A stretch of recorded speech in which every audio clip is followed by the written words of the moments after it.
안녕하세요. 함교수와 함께하는 카페 이야기 세 번째 클립입니다.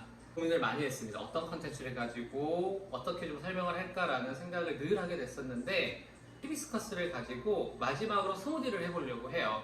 영상을 보셨던 분들이 저에게 질문을 하신 거예요. 에이드 했었고 밀크티 했으니까 스무디 해주시면 안 돼요? 라고 하는데 실제 해보셨던 분들도 계셨던 것 같아요. 그러니까 스무디를 만들었는데 히비스커스가 맛이 없어요 라는 예전에도 그런 질문을 받았었고 이번에도 제가 메시지를 받은 게 있는데 사실 히비스커스만 사용하면 맛이 없습니다. 스무디를 했을 때 아마 사용하셨던 베이스가 우유를 사용하셨을 수도 있고 물을 사용하셨을 수도 있는데 이 베이스가 어떤 거냐에 따라 달라지고요. 들어가는 첨가물이 어떤 게 들어가느냐에 따라서도 달라져요. 먼저 우유가 들어가는 베이스를 선택하게 되는 경우는 주로 과일을 많이 사용했을 때입니다. 단점이 있어요.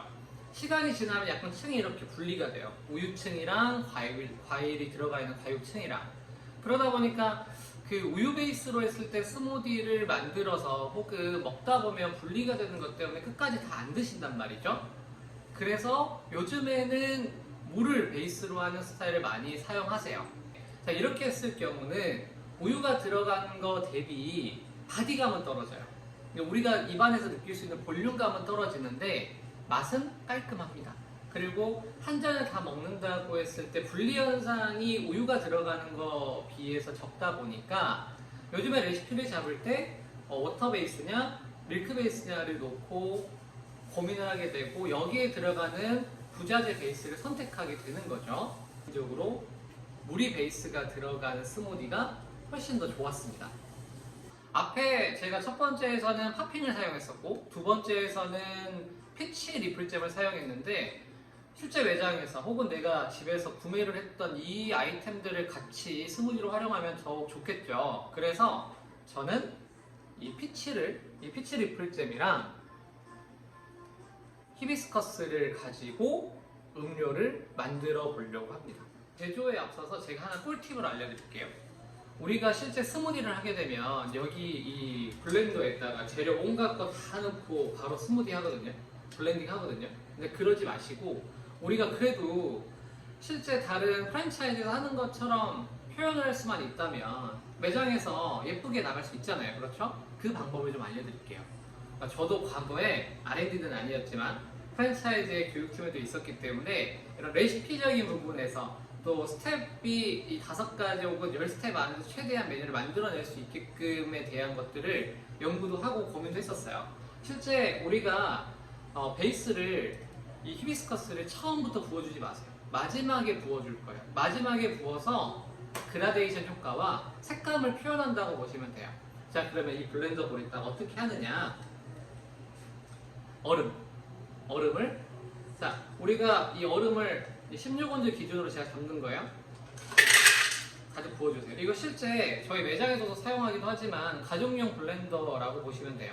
근데 한 스쿱보다는 한 스쿱에 그리고 한 3분의 1 정도 얼음을 좀 더 넣어주도록 하면 이 얼음이 들어가고 갈렸을 때 우리가 물을 사용하기 때문에 너무 흐물흐물하게 녹는 걸 좀 방지해 줄 수가 있습니다. 그래서 제가 조금만 더 넣을게요. 자, 제가 조금 더 넣었습니다. 그리고 여기에 물을 200ml 물 200ml 그리고 이곳에 제가 이 준비한 리플잼을 여기에도 아까 이제 제가 늘 말씀드리는 것처럼 설탕을 좀 넣었어요. 설탕 시럽을 좀 넣었고 이 설탕 시럽을 리플잼을 이런 식으로 부어주시는 거예요. 사용하실 때 파우더나 혹은 이제 갈려져 있는 조각 나 있는 제품들을 먼저 넣지 말아주세요. 먼저 넣게 되면 이 칼날 사이사이에 끼어서 잘 안 갈릴 수가 있어요. 혹은 파우더 같은 경우는 안 녹을 수가 있기 때문에 이제 가장 마지막에 넣어주는 걸 저는 추천합니다. 그리고 이 갈기 전에 한번 이렇게 살짝 이렇게 흔들어주세요. 흔들어주고 갈아주세요. 아셨죠? 자, 지금 제가 패치랑 리플잼 패치랑 물과 얼음만 넣고 갈았어요. 되게 예쁘죠, 색상. 자, 여기에 마지막으로 이 히비스커스를 한 100ml 정도거든요. 이렇게 저어주세요. 이렇게 이제 부어준 다음에 여기서 너무 저어주면 안 돼요. 살포시 정도로만 이런 식으로 그라데이션이 보이게끔. 그 다음에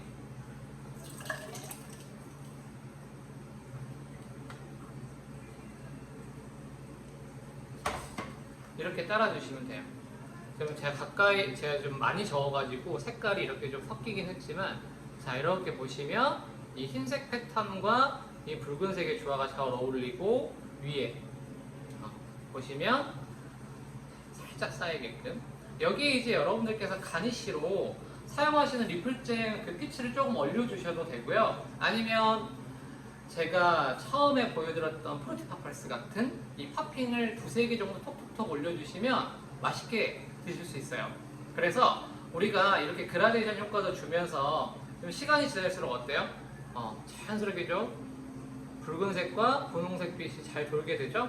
자, 이런 식으로 스무디를 해서 나간다고 하면 손님들도 맛있게 드실 수 있겠죠. 자, 이렇게 실제 매장에서 내가 메뉴로 활용했던 재료들을 가지고 3가지를 사용했죠. 히비스커스 사용했고요. 뭐 물과 얼음은 워낙 있으니까 여기에 리플잼까지 3가지를 사용해서 좀 예쁜 스무디를 만들었어요. 맛도 있으면서 예쁜 스무디를 만들었죠. 요즘에는 늘 말씀드렸던 것처럼 시각적인 효과도 딱 좋아야 되고요. 맛도 좋아야 돼. 그리고 내가 제조하기도 편해야 돼. 이런 스타일로 메뉴를 구성하고 만드시는 게 좋습니다. 그래서 히비스커스 피치 스무디를 만들어 봤는데 집에서도 만드실 수 있어요. 일부러 제가 매장용 블렌더를 사용하지 않고 집에서 사용하는 가정용 블렌더로 사용한 겁니다. 왜냐하면 홈카페를 너무 많이 즐기시기 때문에 이 홈에서도 사용하실 수 있는 이런 레시피를 준비를 했습니다. 물론 매장에서도 매장 블렌더로 사용하면 훨씬 더 잘 갈려요. 더 잘 갈리고요. 그 제형이 더 탄탄해질 겁니다. 그래서 오늘은 이렇게 스무디까지 했고요. 저는 원래 커피를 하는 사람이지만 실제 매장을 운영하고 메뉴를 개발하면서도 이러한 다양한 레시피를 많이 연구하고 개발을 해요. 그래서 커피에 대한 이야기도 하겠지만 당분간은 또 이렇게 보시는 분들이 집에서 쉽게 만들 수 있는 편한 레시피 그리고 음료 레시피를 하나씩 더 늘려가 보도록 하겠습니다. 자, 오늘 감사합니다.